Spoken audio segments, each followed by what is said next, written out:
আমি কিন্তু এখনো কিছু বলিনি আমি কোন ফিল্ম করছি।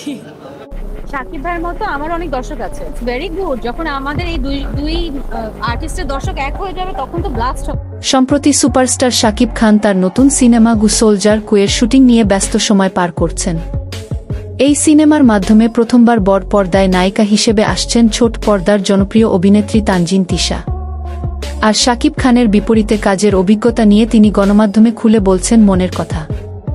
ডেইলি স্টারকে দেওয়া এক সাক্ষাৎকারে তানজিন তিশা বলেন, শাকিব খানের সঙ্গে প্রথমে অভিনয় করতে গিয়ে একটু নার্ভাস ছিলাম, তবে পরে সব ঠিক হয়ে যায়। সত্যি বলতে আমি কল্পনাও করিনি তিনি এত বড় মাপের অভিনেতা।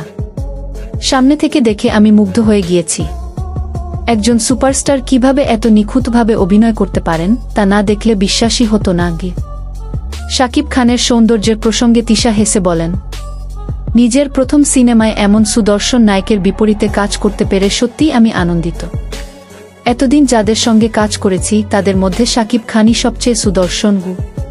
তিনি আরও যোগ করেন, আশা করি সোলজারে আমাদের কেমিস্ট্রি দর্শকদের মন জয় করবে।